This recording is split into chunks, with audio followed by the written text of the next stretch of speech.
On va commencer, je vous remercie d'être venu, puis la séance est donc enregistrée. Merci à tout travail.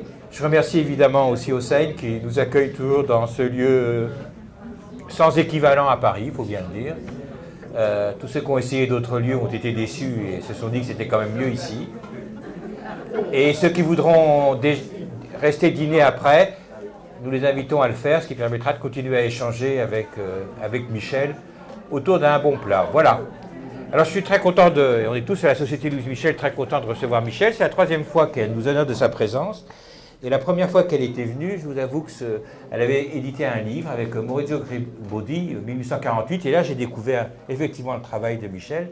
Et ce livre, 1848, La Révolution oubliée, qui existe en poche maintenant et qui a eu des très grosses ventes, hein, qui est vraiment un des succès de la découverte depuis longtemps, a été un livre qui, moi, m'a totalement ébahi et bouleversé aussi, parce qu'on découvrait une révolution qui est pas simplement oubliée, mais passée sous silence, de manière peut-être active aussi. C'est vrai que la Commune de Paris a eu tendance à effacer 1848, mais une fois qu'on a lu le livre de Maurizio et de Michel, on se dit que peut-être que 48 était encore plus riche que la Commune de Paris dans le type d'inventivité et de l'invention qu'il y a.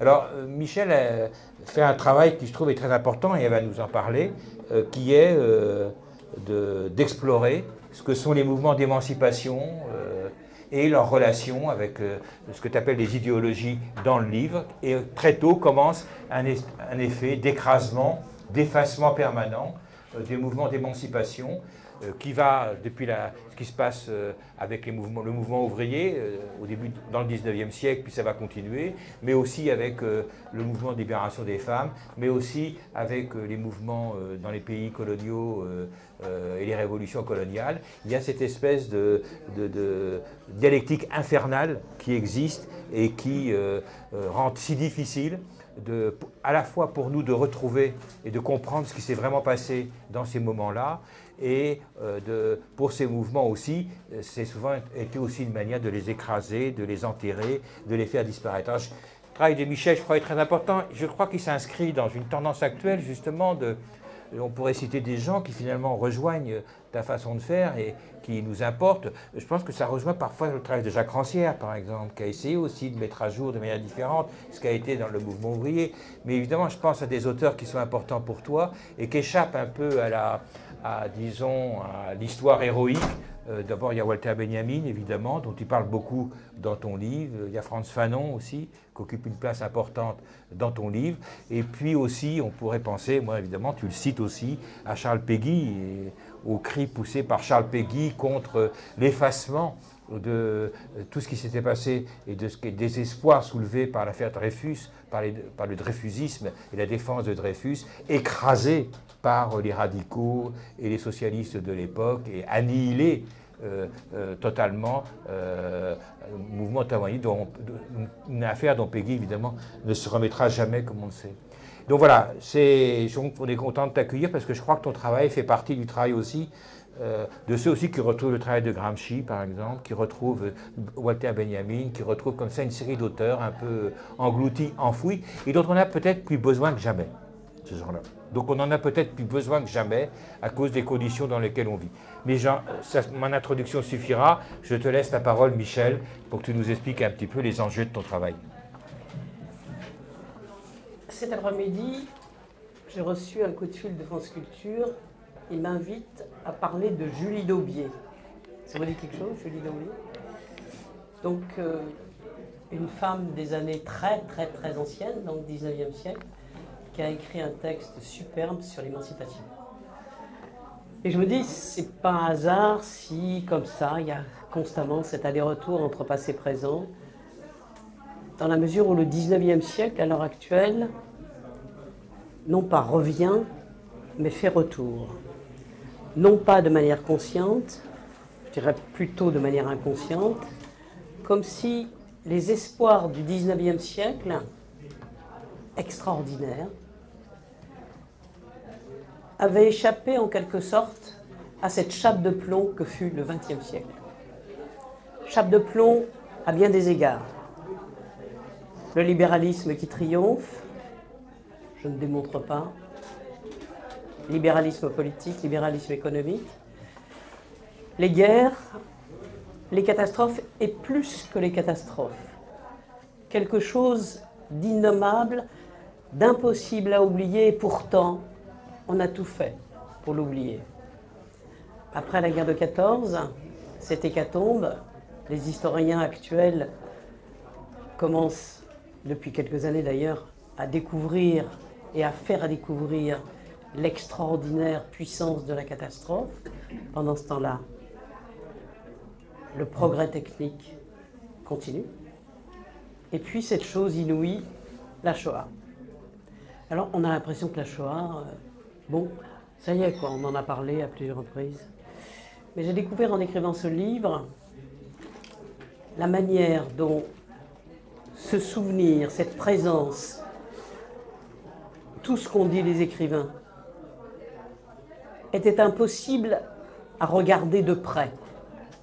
Cette volonté absolue des contemporains, comme si c'était irregardable, de tourner la page. Et pendant ce temps-là, le progrès continue.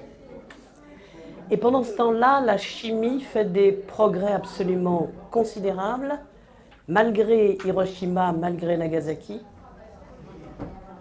On fait comme si les 30 Glorieuses devaient advenir. Parallèlement, l'organisation syndicale, l'organisation politique, les organisations syndicales, les organisations politiques, dans des périodes révolutionnaires comme dans des périodes de calme, s'organisent. Mieux encore, s'institutionnalisent, deviennent légales. Et donc, dans tout ça, je me suis posé la question, dans une période où on peut dire que le collectif a perdu de son charme et la révolution de son attrait, qu'est devenue l'idée d'émancipation? Alors je suis 19e. Vraiment, je crois qu'en écrivant ce livre sur le XXe siècle, je me suis senti profondément 19e. Je veux regarder l'espoir du XIXe siècle et son devenir au XXe siècle. Je regarde le XXe siècle du XIXe siècle. Comment faire une histoire à contresens, d'une certaine manière? L'histoire, normalement, on la fait du présent au passé, c'est-à-dire qu'on part de notre actualité et on essaye de comprendre comment on en est arrivé là. Alors, je fais la même chose, mais à l'envers. Que sont devenus les espoirs du XIXe siècle? Alors, en apparence, bon, le XIXe siècle, vous vous en souvenez, quoi, c'est la fête impériale sous le Second Empire, c'est les révolutions de 48, c'est la Commune de Paris, et puis c'est le printemps des peuples, parce qu'on oublie toujours que la révolution de 48, comme la révolution de 30, s'est déroulée dans toute l'Europe. Comment une révolution a pu se dérouler dans toute l'Europe, à deux reprises, avec un seul mot d'ordre, la liberté? Et comment cette idée qui est née pendant 4 ans, juste 4 ans, où l'émancipation du peuple et les femmes était à la mode de 1830 à 1834. Pourquoi ça n'est plus devenu à la mode? Donc vous voyez l'immensité du travail, avec peut-être un peu de culot, parce que je ne suis pas historienne du XXe siècle, je n'ai pas travaillé sur les sources proprement dites. J'ai travaillé simplement sur... J'ai suivi en quelque sorte ce fil de l'émancipation. Qu'est-il devenu pendant la guerre? Qu'est-il devenu pendant la Deuxième Guerre? Qu'est-il devenu entre les deux guerres, partout dans le monde? Et comment a-t-il pu échapper à ce mouvement extraordinaire qu'on appelle de libération nationale? L'émancipation a été totalement détournée. Comme si cette émancipation qui était pensée possible de manière presque évidente au XIXe siècle n'avait pas lieu d'être au XXe siècle. Donc, la seule question que je me suis posée tout au long du livre, je dis bien tout au long du livre, pendant l'affaire Dreyfus, pendant la Révolution russe, au moment du mouvement ouvrier américain anarchiste, premier de nom. Ensuite, pendant les guerres, pendant ces périodes assez extraordinaires où on a cru longtemps que la révolution était à l'ordre du jour. Heureusement, Léon Blum a rétabli les faits et il expliquait que lui ne confondait pas la gestion du gouvernement avec la prise de pouvoir. Donc, ces années 36 qui suivent ces années extraordinaires des années 30, chape de plomb totale dans toute l'Europe. Chape de plomb totale dans les années 30 parce que la totalité des intellectuels, la totalité, je dis bien ou presque, faisait partie de cet espoir des années 30 qui appartenait au mouvement idéologique fasciste. Enfin, pas la totalité bien sûr, mais toute cette période où les intellectuels se compromettaient, la majorité de l'opinion semblait les suivre. Alors, ce que j'ai fait, c'est simplement, à chaque moment clé, dès l'affaire Dreyfus, pourquoi l'affaire Dreyfus? Je commence mon livre, certes avec toute une introduction sur l'émancipation, où je reviens sur le 19e siècle. Je commence mon livre avec l'affaire Dreyfus parce que cette affaire Dreyfus fait retour dans les années 30, mais fait retour massivement, publiquement, largement. Donc, il m'a semblé nécessaire de voir comment cette République, qui semblait avoir triomphé définitivement de l'antisémitisme, avait pu se compromettre comme ça pendant l'affaire Dreyfus. Donc je prends quelqu'un qui est en décalage, légèrement critique, mais qui dit, de mon point de vue, c'est-à-dire du point de vue de l'émancipation, je dis bien toujours de mon point de vue, du point de vue de l'émancipation, qui dit le vrai de ce qui se passe. L'affaire Dreyfus, pour lui, et c'est de Bernard Lazare dont je parle, c'est une affaire antisémite. Or, la grande majorité de la population, la grande majorité des Dreyfusards, après 4 ans de silence, considèrent que, oui, certes, il y a de l'antisémitisme, mais ce n'est pas l'essentiel. Si vous lisez le J'accuse de Zola, vous vous rendez compte que Zola s'est préoccupé, avant tout, je ne mets pas en cause son courage, s'est préoccupé avant tout de défendre la République et l'honneur de l'armée. Bref, l'antisémitisme est mis sous le tapis des Dreyfusards. Je l'ai dit déjà ici, par exemple, Jaurès, pour qui j'ai beaucoup d'admiration, la question n'est pas là. Simplement, comme je suis Lazare, Jaurès explique en 96, donc Dreyfus est déjà à l'île du Diable, désormais, c'est la fin du terroir français. Les Juifs parisiens achètent les terres d'Auvergne. Et si vous regardez ce que disent les historiens 100 ans après, eh bien, dit l'une des historiennes pour qui j'ai énormément d'admiration puisqu'elle a dirigé mes 2 thèses, Madeleine Robert-Riou, dit « Que voulez-vous qu'il fît ?» La grande majorité du mouvement ouvrier est antisémite. Donc voilà comment j'ai travaillé avec les moments clés de ce que j'appelle le libéralisme triomphant, c'est-à-dire que la République triomphante après l'affaire Dreyfus ouvre la voie au libéralisme, y compris économique, qui a commencé bien sûr dès les années 1830, puisque le libéralisme économique est antérieur en Angleterre et triomphe dans les années 1830. Et tout ceci marche d'un seul pas, avec un objectif, le progrès. C'est-à-dire que si je regarde le XXe siècle du XIXe siècle, c'est que tout simplement la liberté était accompagnée de cette idée tout à fait simple pour les 19e, pour les contemporains du XIXe siècle. Le progrès ne peut exister que s'il s'agit du progrès humain. Donc, je prends là comme exemple Condorcet, qui écrit un hymne au progrès humain, dans son esquisse absolument merveilleux, c'est presque un poème, où il explique que le progrès, c'est le progrès humain, et que la question de la technique ne se pose même pas. Au début du XIXe siècle, tous les contemporains sont unanimes. Il n'est pas question que le progrès soit synonyme d'exploitation de l'homme par l'homme. Fourier l'a dit en 1808, mais il n'est pas seul à partager cet avis. Et au fur et à mesure, imperceptiblement, ce qui l'emporte, c'est deux choses.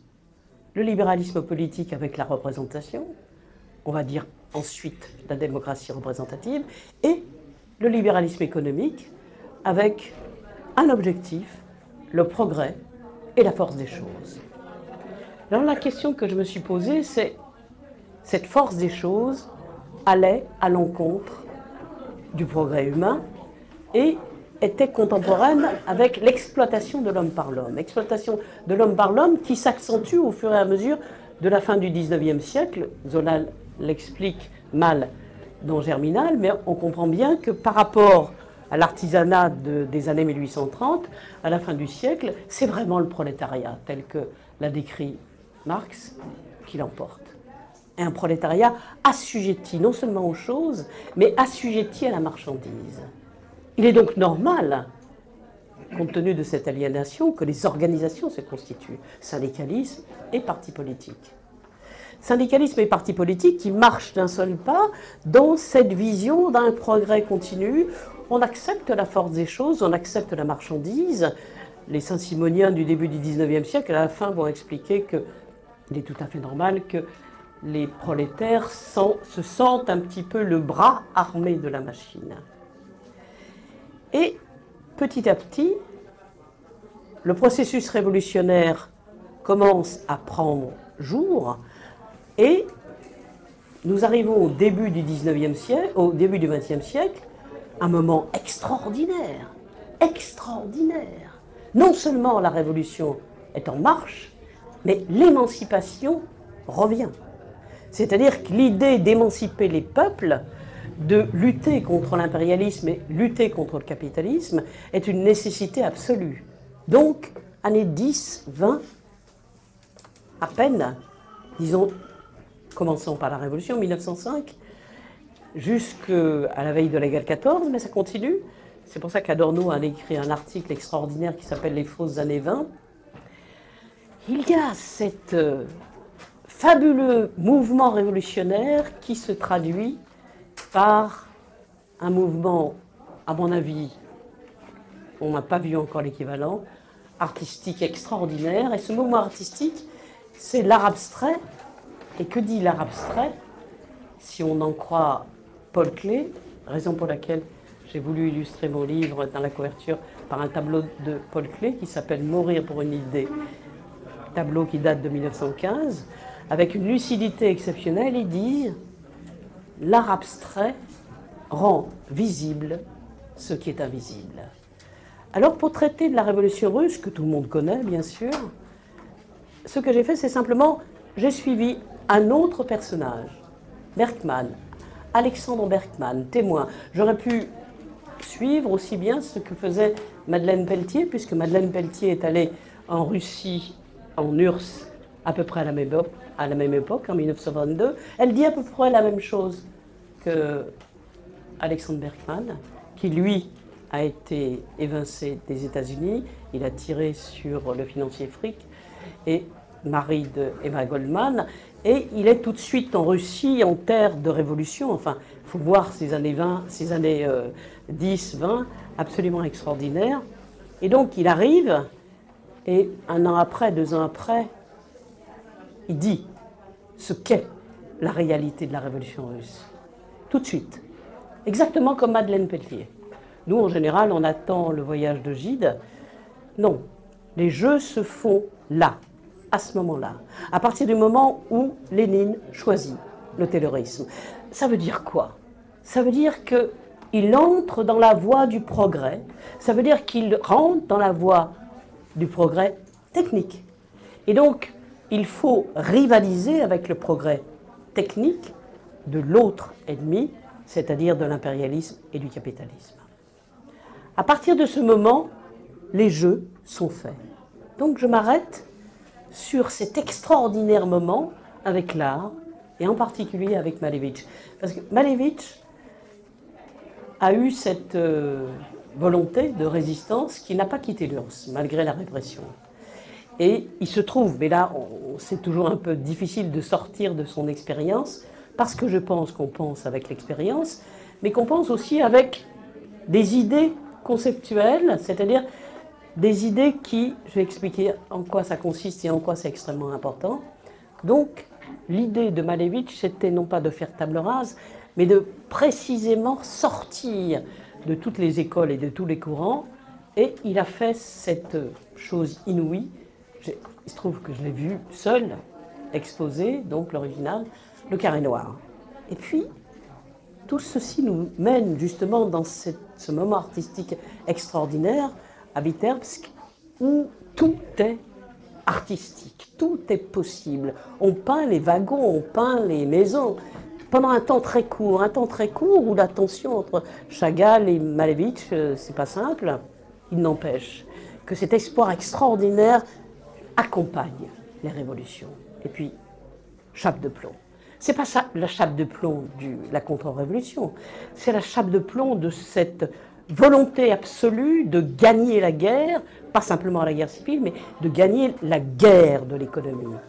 Donc, je ne fais que ces deux éléments sur la révolution russe pour qu'on comprenne bien ce que ça peut signifier, ce choix presque inconscient des populations d'une certaine manière, à condition bien entendu de considérer que, comme ne le font peut-être pas les théoriciens de la crise écologique à l'heure actuelle, c'est-à-dire de considérer qu'il n'y a pas de responsabilité individuelle, il n'y a pas de responsabilité collective, c'est un processus de progrès. Longtemps on a pensé cette affaire de cette manière-là. Non, bien sûr que si, il y a des responsables. Et les responsables, on sait ce que c'est justement, c'est tout le processus capitaliste qui conduit à privilégier non seulement le progrès, mais la force des choses. Et puis, je réfléchis, parce que je suis tout le long du 19e et en partie du 20e, je suis des écrits de Marx, c'est-à-dire que je vois comment Marx, par rapport aux marxistes traditionnels, aux marxistes que j'appelle orthodoxes, à la suite de Louis Janobert qui devait être là, il s'excuse, mais c'est quelqu'un qui compte énormément pour moi dans la mesure où une lecture de Marx particulièrement aiguë et particulièrement critique, on va dire qu'il a une lecture anarchiste de Marx, mais quand on lit les écrits de Marx et quand on comprend que Marx, lui, sait ce que ça veut dire la dialectique, partir de l'expérience pour aboutir à la théorie et ensuite de la théorie aller à l'expérience, mettre à l'épreuve, donc je vois bien que le XXe siècle nous offre un panorama radicalement différent. À partir de ce choix, les idéologies critiques, libératrices, vont choisir une option dramatique. C'est-à-dire qu'ils vont choisir une option tellement dramatique que ce qui l'emporte, c'est la représentation qu'ils se font du réel. Donc définition classique de l'idéologie, et tant et si bien que, à la fois, la scientificité extraordinaire du XXe siècle, la volonté extraordinaire de vouloir calquer la réalité sur la pensée, non pas du possible, mais la pensée de la révolution, l'idéologie de la révolution, l'idéologie d'une manière téléologique, parce que persuadé qu'on va dans le sens de l'histoire, si bien qu'au fur et à mesure de l'avancée du XXe siècle, il y a quelque chose d'inouï, c'est que le texte, non pas l'idée, mais le texte, l'emporte sur le réel. Plus question d'expérience, plus question d'expérience. L'expérience collective, à partir de laquelle l'idée de révolution est née, l'idée d'émancipation est née, ça n'existe plus. Ce qui compte, c'est la maîtrise de l'histoire, c'est la scientificité, la méthode, qui fait que les lois communes ne sont plus peu à peu accessibles qu'à des spécialistes. Tout ceci nous amène, après-guerre, non seulement après la Première, mais après la Deuxième Guerre mondiale, et on s'aperçoit que, troisième personnage qui suit régulièrement mon travail, j'inverse les choses, que j'utilise comme témoin permanent, Gunther Anders. Gunther Anders, à partir des années 50, à partir notamment de Hiroshima et Nagasaki, décrit dans l'obsolescence de l'homme la catastrophe qui se prépare. Non seulement la catastrophe antérieure, mais la catastrophe qui se prépare. La catastrophe qui s'est préparée avec précisément toute une réflexion aussi sur le langage. Klemperer fait partie aussi de ceux qui m'aident à penser la période inouïe des années 30-40, avec tout ce que ça implique comme transformation dans le langage. Mais cette transformation dans le langage que l'on voit dans la théorie fasciste qui perdure, on s'aperçoit qu'elle a ses échos aussi dans l'orthodoxie marxiste, avec cette orthodoxie inouïe, le marxiste-léniniste, qui va suivre le structuralisme. Donc, je chemine de catastrophe en catastrophe, de force des choses en triomphe du progrès, je ne sais pas, enfin, c'est même pas du triomphe, du cheminement du libéralisme, du cheminement de l'impérialisme, jusqu'à cette réflexion qui m'a semblé intéressante après avoir fait un petit arrêt sur les années 36 en Espagne et en France, pour comprendre comment les brèches émancipatrices subsistent toujours, malgré tout. J'essaye de comprendre comment se fait-il qu'une idéologie manifestement stalinienne, les procès de Moscou sont passés, on continue à imaginer de la même manière, et donc comment le monde intellectuel a pu se fourvoyer à ce point. Et j'ai cru nécessaire, mais peut-être que je me suis trompée, je ne pense pas, m'arrêter sur la force extraordinaire de pensée, en particulier en France, mais pas simplement en France.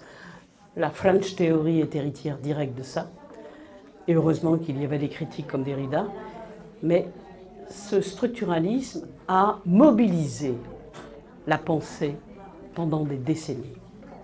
Et ce structuralisme, j'ai cru bon de l'étudier en détail, c'est-à-dire que je suis partie de l'origine, donc avec Lévi-Strauss, pour comprendre que malgré lui, je dis bien malgré lui, le processus intellectuel était si intense que la réhabilitation des mythes. Après la guerre, Lévi-Strauss a offert à l'Occident un monde nouveau. Non seulement un monde nouveau, mais de nouvelles civilisations. Il s'est permis de critiquer la civilisation du progrès, il s'est permis de critiquer la civilisation occidentale. Et cette quête qui était la sienne, de trouver les lois du comportement humain, les lois de ce comportement humain ahistorique, qui transcende même le temps. Et du même coup, cette réhabilitation du mythe, des mythes, et cette évacuation implicite, même sans le vouloir, de l'histoire. Tant et si bien qu'avec le structuralisme, le déterminisme bientôt l'emporte. Déterminisme qui va trouver son écho dans la sémiologie, avec Barthes dans son moment structuraliste.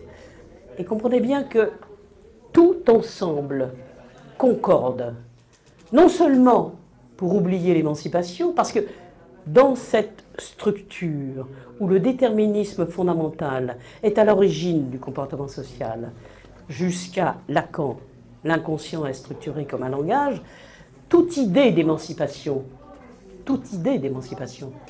devient problématique, parce que l'idée d'émancipation suppose qu'une domination émane des hommes, et du même coup que non seulement la résistance est possible, mais la critique de cette domination est possible, hors justement des cadres idéologiques organisés avec tout ce que ça implique comme frein.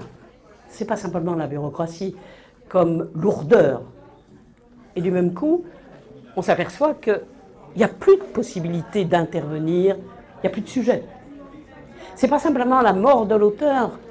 Et du même coup, je termine ce passage par une réflexion sur Foucault, avec qui j'ai travaillé beaucoup, puisque chez Foucault, sujet et pouvoir interfèrent, et donc l'un engendre l'autre et l'autre engendre l'un. L'idée d'émancipation n'existe pas chez Foucault, est étrangère à Foucault. À partir de là, il faut aller jusqu'au bout, puisque non seulement les révolutions nationales sont en train de bouleverser l'impérialisme, mais l'idée d'émancipation prend le chemin national. Et donc, les guerres de libération, l'extraordinaire victoire de la Chine en 1949, et en même temps, l'idéologie de plus en plus prégnante, de plus en plus prenante, jusqu'au marxisme-léninisme de Althusser, avec un langage tellement sophistiqué que seuls des spécialistes peuvent accéder à la connaissance. Ça veut dire que non seulement l'expérience n'existe plus, non seulement le collectif qui lutte pour l'émancipation immédiate et en devenir est absolument rayé de la carte, mais pour connaître le monde dans lequel on est, il faut être armé d'outils théoriques suffisamment importants pour accéder à la connaissance.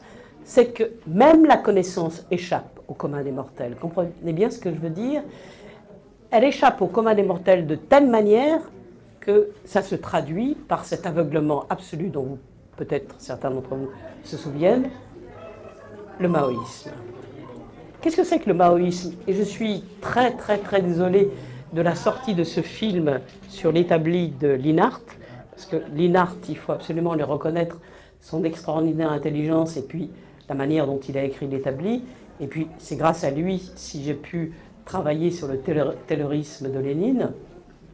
Le film que l'on vient de voir, qui sort sur l'établi, c'est un film qui exprime la nostalgie, c'est-à-dire comme si cette révolution était une révolution romantique, et en quelque sorte, et que cette révolution, eh bien, il y avait quand même des aspects assez extraordinaires, quand même des intellectuels osaient travailler, osaient se mêler aux ouvriers immigrés, qui plus est, osaient même les soutenir, être extrêmement solidaires.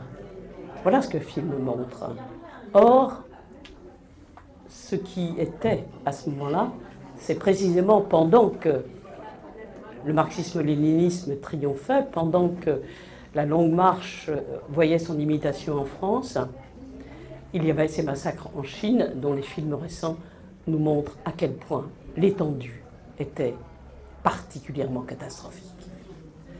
Cet aveuglement total a atteint les journaux communs puisque les critiques maoïstes, aucun des critiques maoïstes ne pouvait écrire, y compris dans Le Monde.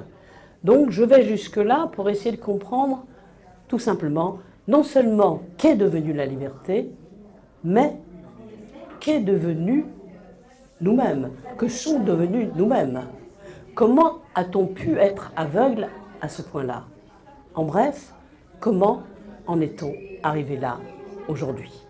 Ma seule préoccupation, c'est de comprendre comment, aujourd'hui, le mouvement démocratique, l'idée d'émancipation est obligé de contourner les institutions, de contourner les organisations pour se faire entendre. Alors ça a commencé avec le mouvement des places, ça a continué avec le mouvement des Gilets jaunes, ça a continué avec le Irak.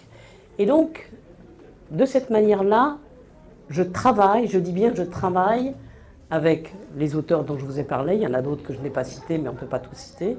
Je travaille avec la pensée de Benjamin qui est mal comprise, très mal comprise.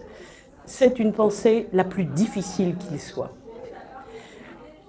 Impossible d'accéder à la connaissance de Benjamin seul.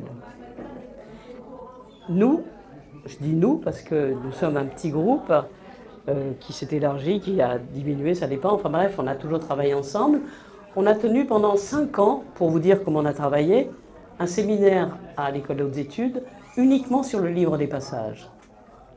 Et je dois beaucoup à mes amis benjaminiens, en particulier Philippe Ivernel et Irving Wolfhard, avec qui nous avons travaillé, Nathalie Raoult également, avec qui je travaille encore à l'heure actuelle.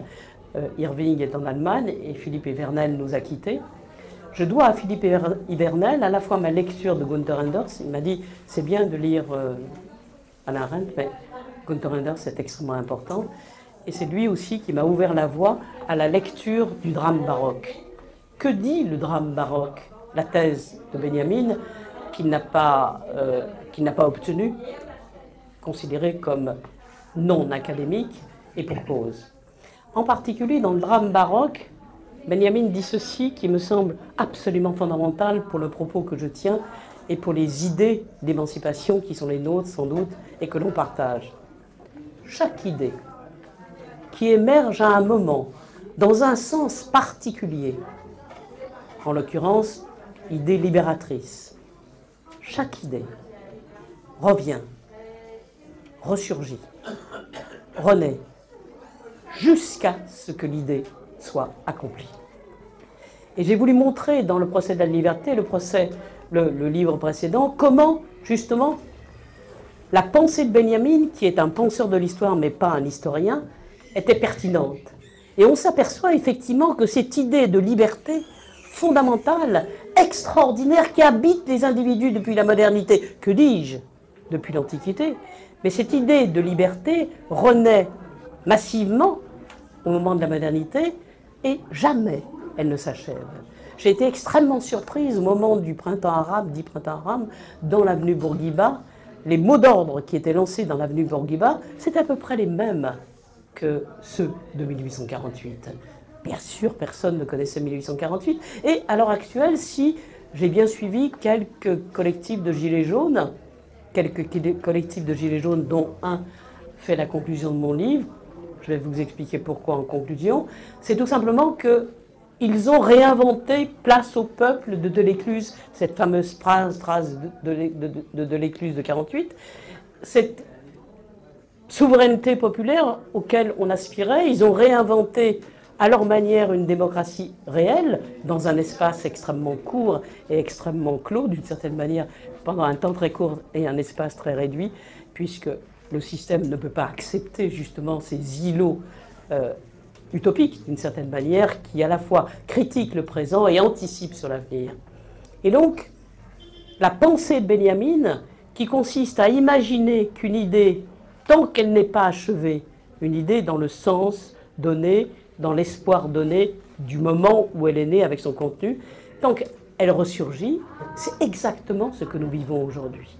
Et je suis allé, non pas que je pense qu'il est impossible d'écrire l'histoire de la Chine sans y être allé, mais pour les mouvements émancipateurs qui sont en train de naître un peu partout, j'ai aussi participé à certaines manifestations du Irak en Algérie pour comprendre comment cet arrêt, l'histoire, c'est exactement ce que dit Benjamin, c'est un arrêt sur l'image d'une certaine manière. Vous avez des moments de glaciation où il ne se passe rien, où on ne s'occupe que des gouvernements, et puis des moments d'extraordinaire explosion où précisément le mouvement de l'histoire reprend sens au détriment du sens de l'histoire.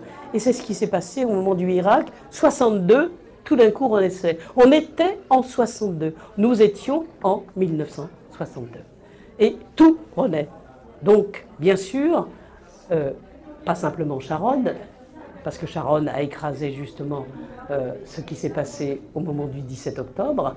Et donc c'est le 17 octobre en France, ce lien étroit entre France et l'Algérie, entre ce passé et ce présent, il était là en 62, là, c'est-à-dire au moment des révoltes du Irak.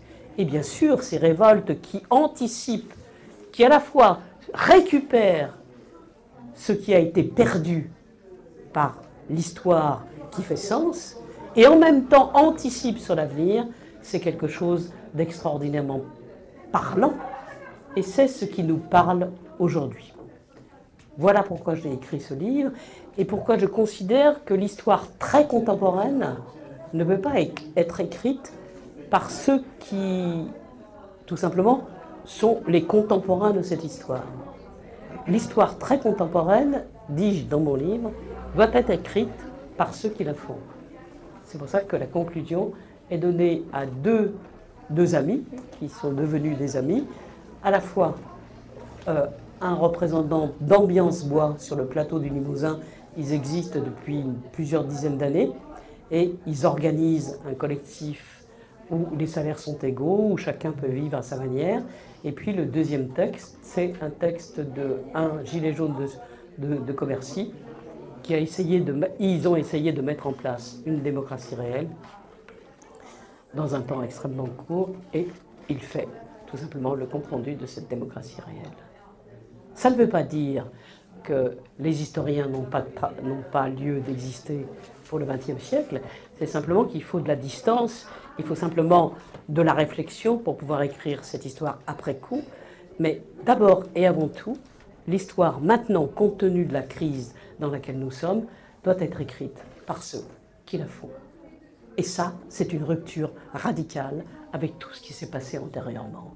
Parce que si j'ai écrit ce livre, en essayant de comprendre comment l'émancipation avait disparu, je reprends en fait l'interrogation qu'avait Adorno et Horkheimer en 1942, c'est simplement à la fois pour toujours retrouver ces idées qui renaissent, mais aussi pour tenter de rompre avec la tradition historiographique.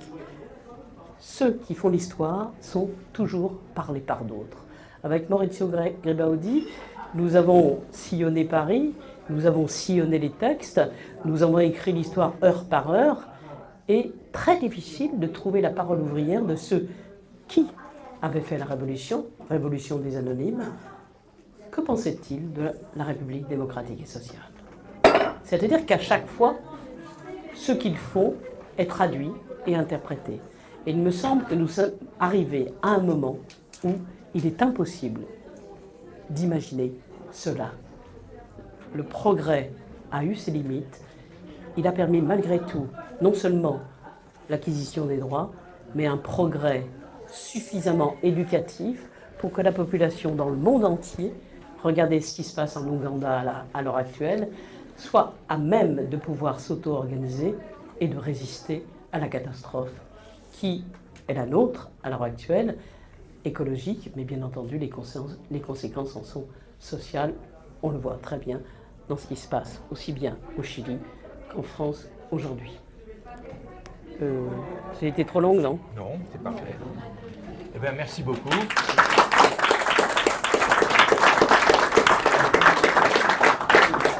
Je pense que l'intervention devrait susciter quelques discussions, quelques interventions, soit qui vont dans le même sens, soit qui éventuellement vont dans un autre sens. Donc la parole est à tous. Je pense que Claude, par exemple, je ne sais pas ce qu'est l'avis de Claude sur la question du structuralisme et de Lévi-Strauss, mais je ne suis pas sûr qu'il partage ton point de vue, mais il décidera d'intervenir s'il le veut. Qui est-ce qui veut intervenir? Je vous passe le micro. On va faire un premier tour d'intervention. Oui.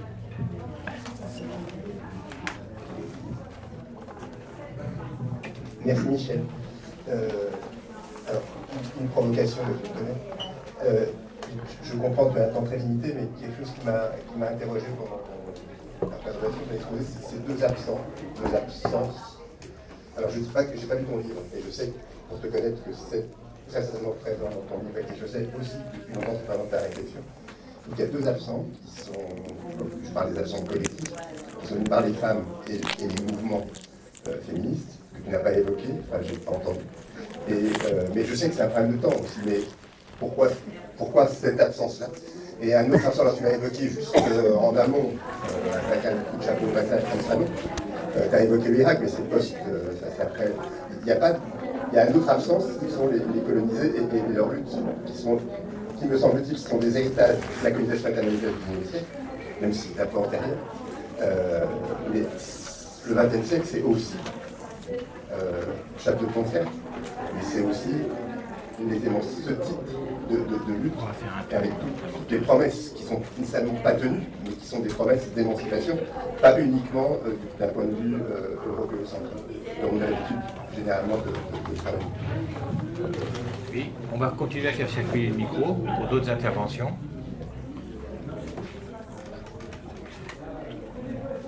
Moi, je vais te poser une question. Peut-être que ce sera dans ton prochain livre, puisque tu as prévu une suite à ce livre-là. Il y a un absent pourtant que j'ai trouvé qui apparaissait comme un fantôme dans la critique que tu faisais, entre autres, du structuralisme. Il y a un fantôme qui apparaît, c'est Bourdieu.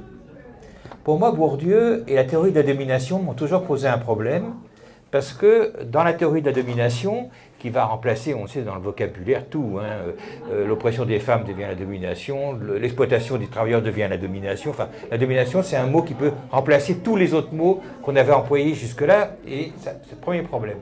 Mais dans l'idée de domination, il y a l'idée, les gens ne savent pas qu'ils le sont.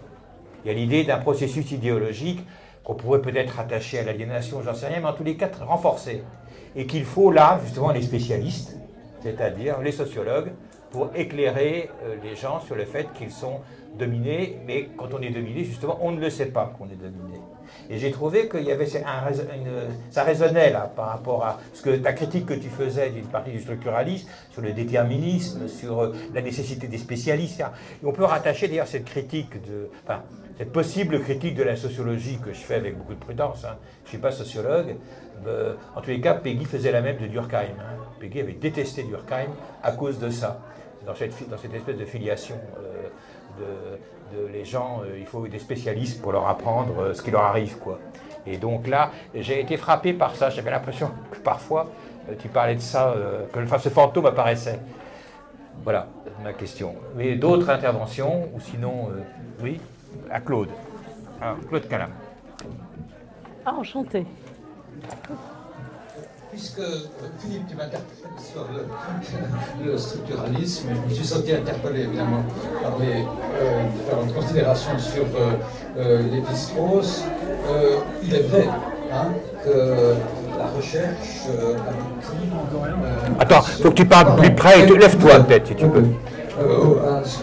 À la recherche vous avez parlé d'un comportement humain ahistorique, cette recherche des structures de l'esprit à travers son analyse brillante par ailleurs, comparative, qui nous a donné des mythes de différentes sociétés, de différentes cultures, dans les 4 volumes des mythologies. Et ce qui a toujours retenu mes réticences, c'est d'abord cette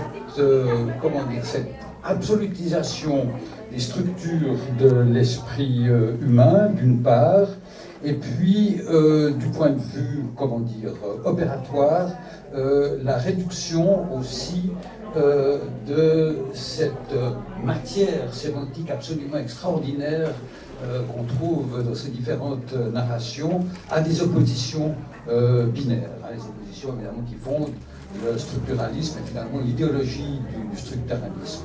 Mais, par ailleurs, vous avez dit que Lévi-Strauss avait offert à notre attention un monde et un monde nouveau.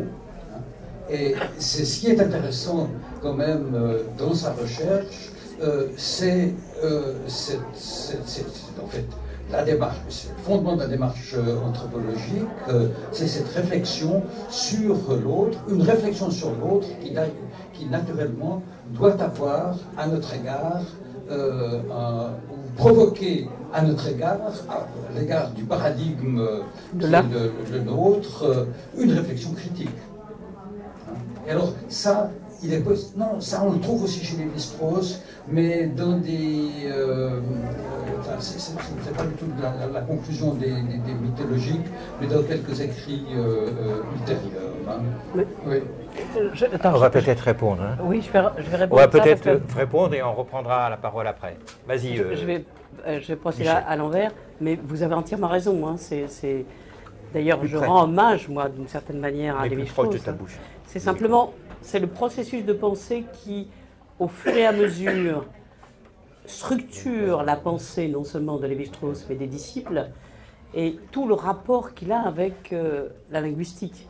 C'est-à-dire que moi, j'ai suivi de très très près autant le lien, en lisant la correspondance entre Lévi-Strauss et Jacobson, il trouve un écho à Jacobson, mais surtout quand il débat, ou qu'il refuse de débat avec Benveniste. C'est-à-dire que l'idée d'arbitraire du signe, c'est fondamental si on veut comprendre ce processus qui, malgré tout, permet de penser qu'il y a un hasard de l'histoire. À force de chercher une leçon commune à la structuration du comportement humain, cette réhabilitation des mythes, et je fais beaucoup de critiques justement avec la Révolution russe à propos du livre de Sorel sur la violence, cette volonté de réhabiliter les mythes, c'est contraire à tout ce qu'a pensé Benjamin de ce point de vue-là. Si on veut penser le devenir humain, il faut se libérer des mythes. Et donc là, on revient au mythe avec Lévi-Strauss. On revient au mythe avec cette interprétation très singulière quand même qu'il a de la linguistique. Il n'écoute pas ce que dit Benveniste. Et ce rapport avec Jacobson sur la question des sons, ça va être magnifié non pas par eux, si vous voulez. C'est précisément tous les disciples. Et ça va aller jusque dans la traduction du langage, cette évacuation du sujet, avec tout ce que ça implique, comme mise à l'écart tout simplement du hasard. À propos de l'arbitraire du signe, c'est pareil, hein, c'est du hasard de l'histoire et de la volonté humaine, inconsciente ou consciente, qu'importe. C'est ce processus qui permet de penser le mouvement de l'histoire par rapport au sens. Donc, d'un certain point de vue, même si il s'en est défendu en disant non, l'histoire, ça a été ma préoccupation, mais il a donné raison à ceux qui pensaient le sens de l'histoire, c'est ce que j'essaye de démontrer.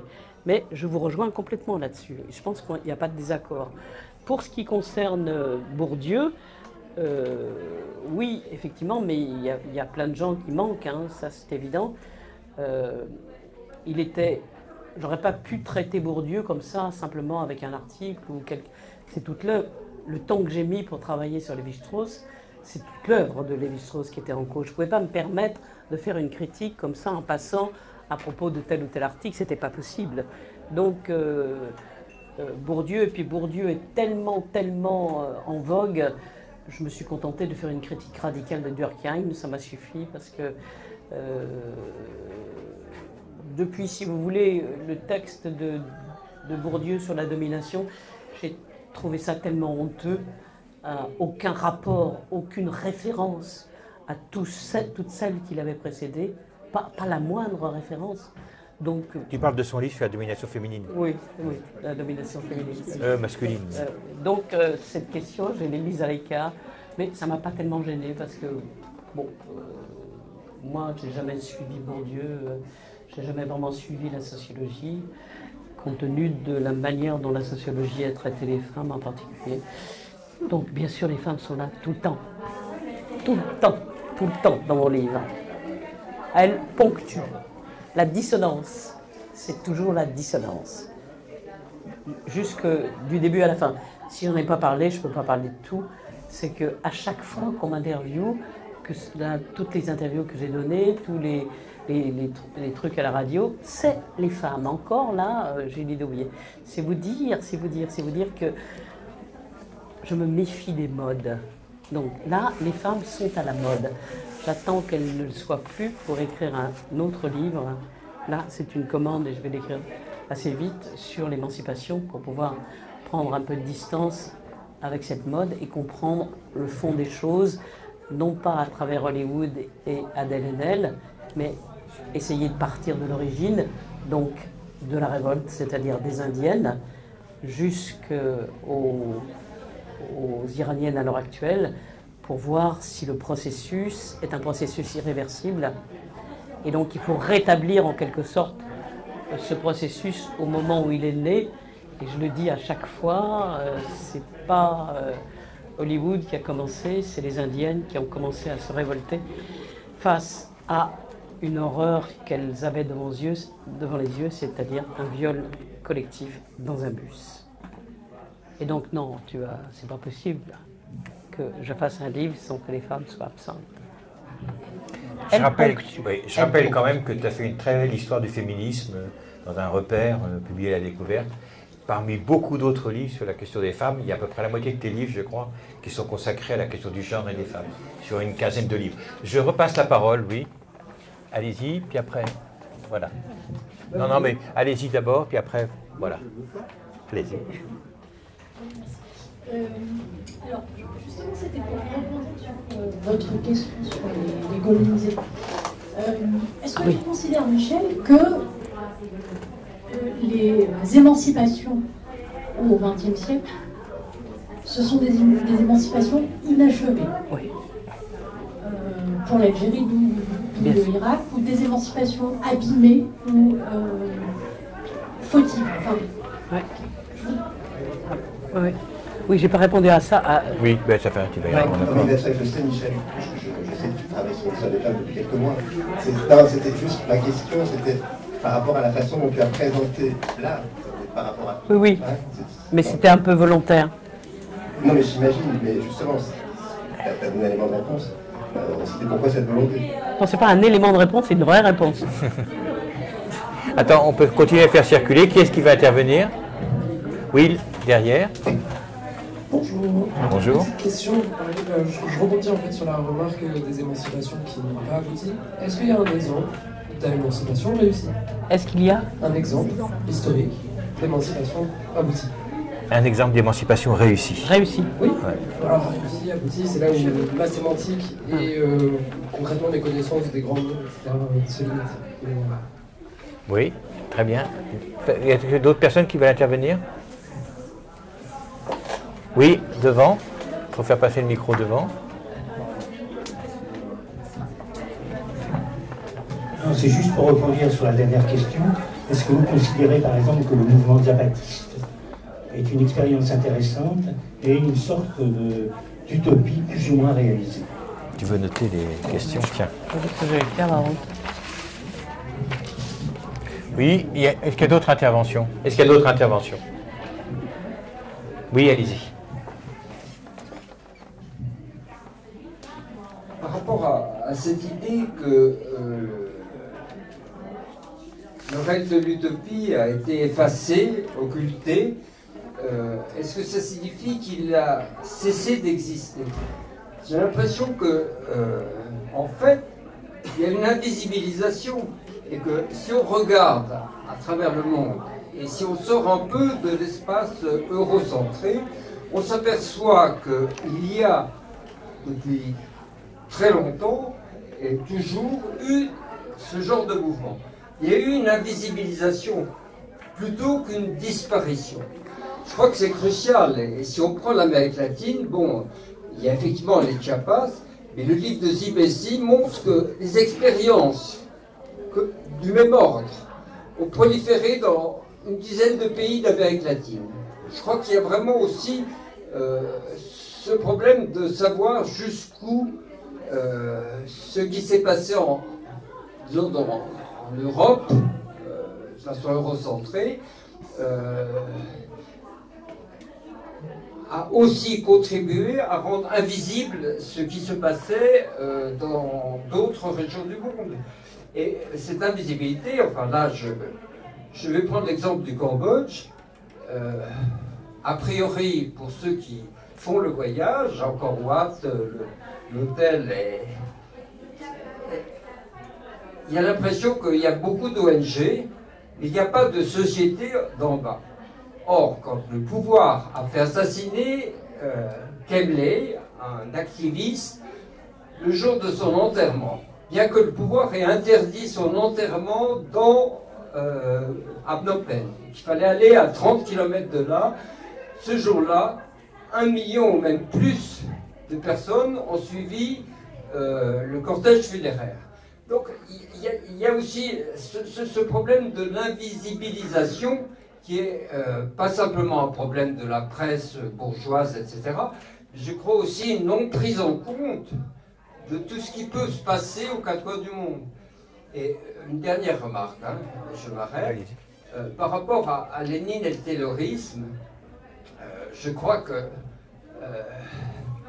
si on regarde ce qui s'est passé à partir du milieu des années 20 en Union soviétique, en fait, le taylorisme suppose des usines extrêmement fonctionnelles. Et que, en fait, vu l'état des entreprises à l'époque en Russie, le taylorisme était impossible. Que Lénine ait eu ce fantasme du taylorisme, c'est une chose, mais la réalité des entreprises est différente. Et toujours, pour rester dans l'espace de la Russie, il y a un très beau livre de Roll, ce sociologue, sur le travail en Russie, où il montre qu'il y a toujours eu au niveau de l'atelier, des espaces de résistance et de solidarité qui ont traversé toute la période soviétique. Donc je crois qu'il faut vraiment... il y a un travail de désinvisibilisation, non seulement aujourd'hui et à travers le monde, mais aussi dans l'histoire. Je crois que c'est un enjeu extrêmement important. Oui, alors merci beaucoup. C'est vraiment une chose que je n'ai pas dite, mais l'exposé que je fais là, comme c'est la...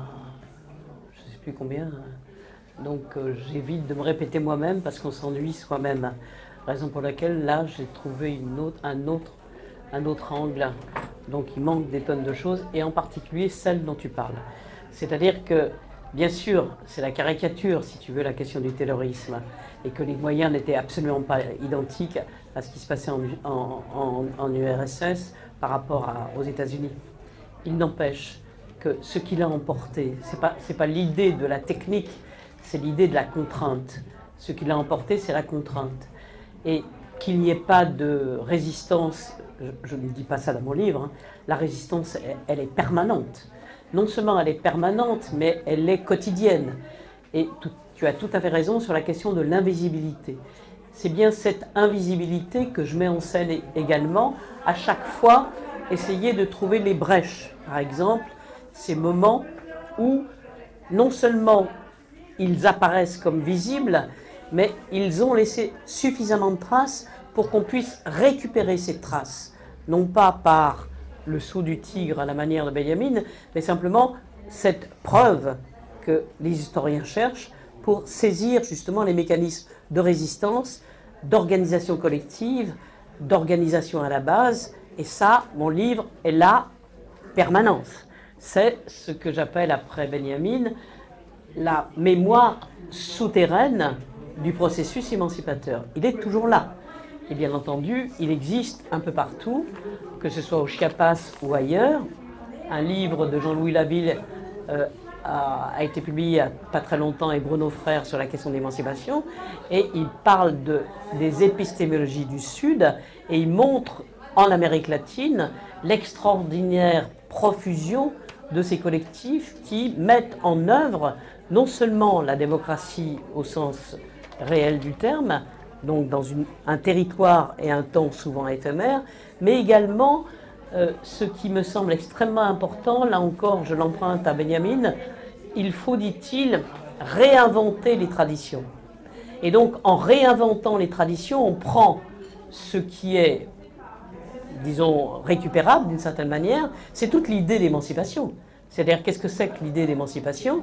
C'est qu'on s'émancipe des tutelles et des représentations qui nous enferment, mais en même temps, on essaye de se garder soi, avec sa culture, avec sa tradition. C'est la raison pour laquelle j'ai suivi dans un premier temps le mouvement émancipateur des Juifs, qui ont toujours considéré qu'ils étaient dedans et dehors. C'est-à-dire, c'est une émancipation en tant que. Et les femmes ont suivi ce mouvement, c'est-à-dire qu'elles réclament l'émancipation en tant que femmes. Donc spécificité, culture, on pourrait dire la même chose de l'immigration, sauf que les sociétés à l'heure actuelle, capitalistes en particulier, impériales et impérialistes notamment, elles réservent, si vous voulez, l'émancipation à ceux et celles qui sont capables de s'assimiler à l'un. Et c'est ce que Lévi-Strauss démontre, c'est-à-dire qu'il permet de regarder l'autre, non seulement dans toute sa spécificité, mais dans toute son histoire singulière, histoire au sens large du terme, et son espace singulier. Il n'empêche que toutes nos sociétés intègrent donc les individus qui demandent à être intégrés à la communauté humaine, à condition de ôter, d'amputer une partie d'eux-mêmes, une partie de leur histoire, une partie de leur tradition, avec tout ce que ça implique comme résonance. C'est exactement ce qui s'est passé pour les colonisés. Je t'ai pas répondu à Eric là-dessus, mais bien sûr, le gong est très présent dans mon histoire. J'ai dit le gong parce que c'est les résistances de la Guadeloupe qui ont été extrêmement importantes. La résistance au Cameroun aussi. Et je mets en parallèle justement cette résistance au moment des mouvements de libération nationale, cette résistance avec l'accueil de la communauté qui intègre eh bien cet accueil est immédiat, c'est-à-dire qu'on assassine purement et simplement le responsable de la lutte armée, et on l'assassine au vu et au su de tout le monde. Et je prends un article de la Revue des Deux Mondes qui est extrêmement parlant, qui dit effectivement ce que fait la métropole en train de libérer la population colonisée, avec tout ce que ça implique. Donc, quelle émancipation l'a emporté? Alors oui, l'exemple de Chiapas me semble extrêmement intéressant, mais là, il faut lire Jérôme Bachet, qui nous explique comment ça se passe, et puis lire les amis justement d'Amérique latine. Qu'est-ce qui se passe, par exemple, à l'heure actuelle au Chili? Si la Constitution ne l'a pas emporté, c'est que précisément les populations indigènes négligées, totalement négligées, comme les Mapuches, ont voulu réclamer leur territoire, c'est-à-dire comme si on revenait à une histoire qui avait été complètement éliminée. Vous comprenez bien que tous ces processus émancipateurs, il faut qu'ils mettent entre parenthèses toute cette chape de plomb de domination qui a duré plusieurs siècles. Et donc on passe d'un moment de domination totale à un moment de libération. Les Mapuches demandent des territoires, mais seulement l'histoire est passée là-dessus. Et il y a justement toute une sorte de problèmes qui se multiplient, raison pour laquelle la Constitution, je résume de manière extrêmement à coup de serpe, là pour le coup, et c'est toutes ces questions qui posent. Donc, quelle émancipation a réussi? Je ne sais pas. Je ne sais pas. Je peux dire qu'il y a une utopie qui l'a emportée, une seule, c'est le christianisme. Le reste, je n'en sais rien. Nous vivons à l'heure actuelle, bah oui, parce que quand même, si on suit l'histoire des religions, je trouve ça génial quand même. Hein. On ne sait pas tellement si le Christ a existé, vous imaginez, et on en parle encore. Enfin bref, la question c'est simplement, qu'est-ce que s'émanciper? On ne peut pas s'émanciper tout seul, on s'émancipe avec les autres. Mais en tant que soi-même, son histoire, sa famille, tout ce que vous voulez. Donc, c'est une démarche permanente. Elle est permanente individuelle et elle est permanente collectivement. Puisque l'émancipation, je dirais qu'il n'y a pas d'émancipation réussie parce qu'il n'y a pas de démocratie dans aucun pays. Qu'est-ce que c'est que la démocratie? C'est pouvoir, du point de vue théorique, débattre à égalité de connaissances. Le vote éventuel n'intervient qu'après. C'est-à-dire qu'on discute sur la situation immédiate ou à l'échelle internationale et on essaye de comprendre qu'est-ce qu'on peut faire dans la situation présente, comment régler à la fois le quotidien et d'autre part le quartier, la nation, etc., etc. Bref, la démocratie réelle est à mettre en œuvre partout. Et donc, il y a émancipation qu'à partir du moment où les individus sont en capacité de dialoguer à égalité de connaissances et du même coup avec respect de l'autre. Or, partout, la domination reprend vie, partout, on recommence. Comme si, justement, la question des discontinuités des histoires de peuples vaincus comme les féministes, par exemple, à chaque fois, c'est un petit peu le partisan à année zéro. Le féminisme, c'est la première fois, c'est toujours la première fois. Et si on suit simplement les placards qui sont donnés par les féministes actuelles dans la rue, on a l'impression que c'est la première fois.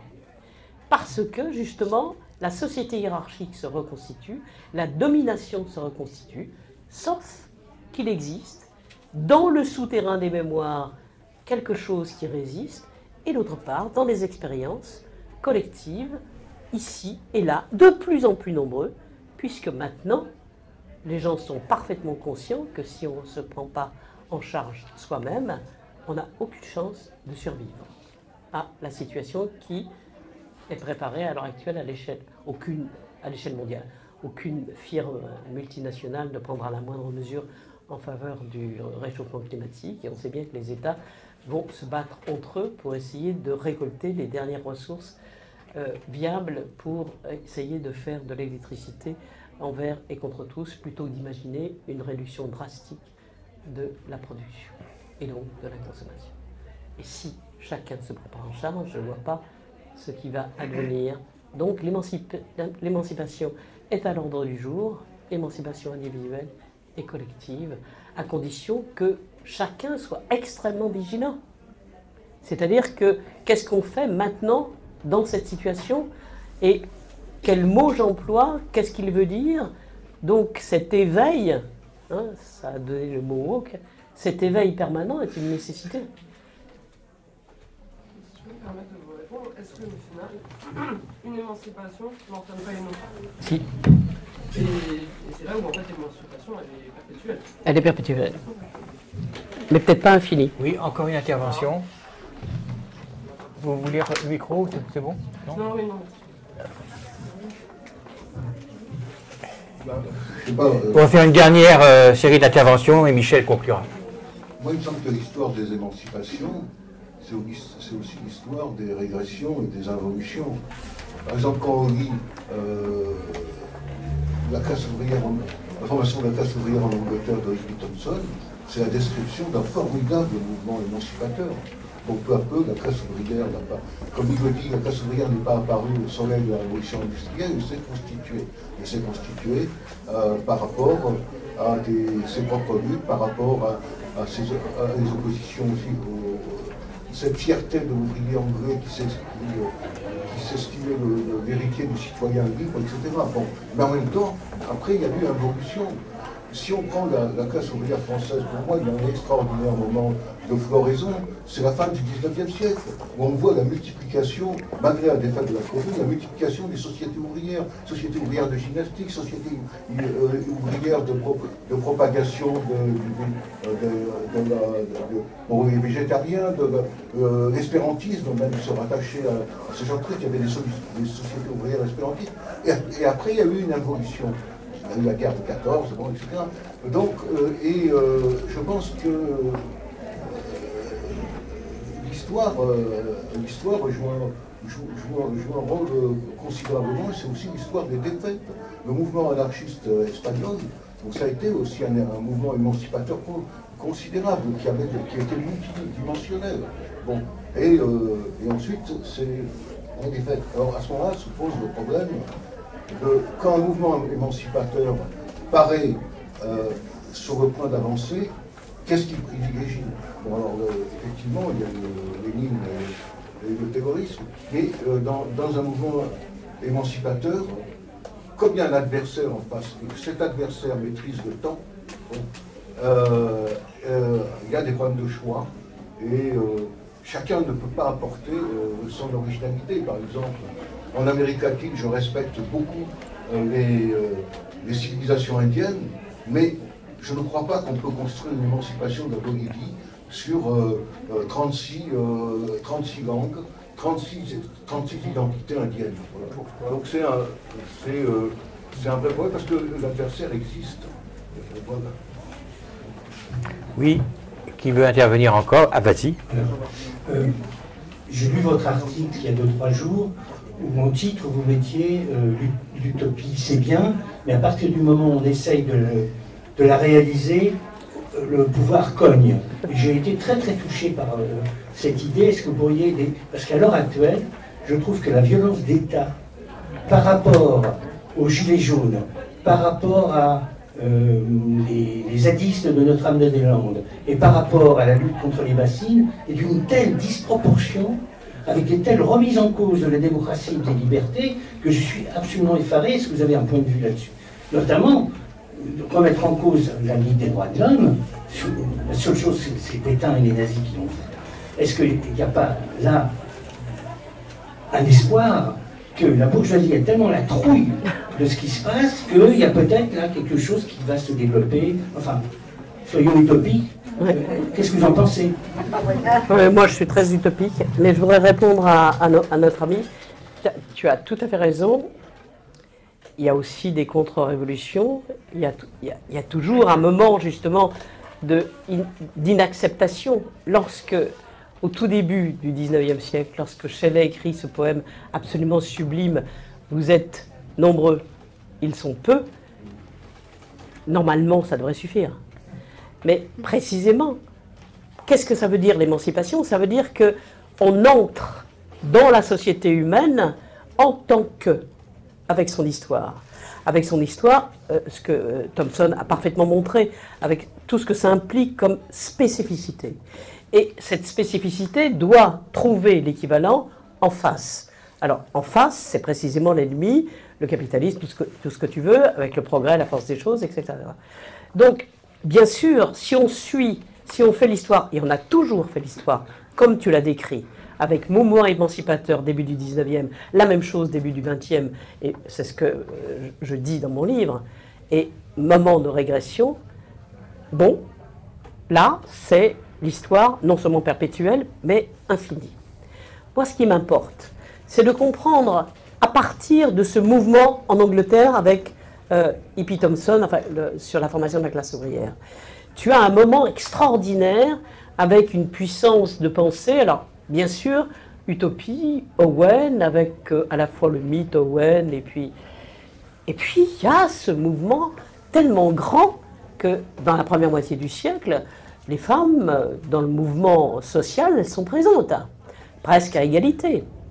Et il se trouve que l'organisation, hein, les travaillistes ou le mouvement politique, fait en sorte, bien sûr, c'est un choix. Bien sûr, tu as raison sur l'Amérique latine, sur la Bolivie. Il n'empêche que c'est le choix de l'idéologie qui a pour tâche d'émanciper ce premier choix qui, pour moi, est déterminant. Soit tu fais le choix de l'économie, soit tu fais le choix de la lutte armée, comme l'a fait Ho Chi Minh. Mais en même temps, Ho Chi Minh, quand il fait le choix de la lutte armée, malgré tout, non seulement il fait taire l'opposition, mais c'est la répression gravissime. Donc, c'est ce choix premier qui me semble fondamental. Sinon, il y a toujours la cause principale et la cause secondaire. Nous sommes les héritiers, justement, de cette multiplicité de causes secondaires qui n'a jamais, jamais été prise en compte au nom de l'ennemi principal, au nom, justement, de la lutte économique, au nom de la lutte armée, au nom de la guerre civile, au nom de la contre-révolution, au nom, bien sûr, de l'impérialisme. Que voulez-vous qu'il fît au Vietnam, dans la situation avec les bombes du napalm? Je n'ai aucun argument, sauf que le choix de l'opposition au tout début de la révolution nationale, de la révolte, bref. De la révolution vietnamienne. Merci. Bon, au tout début, vous aviez des collectifs extraordinairement important.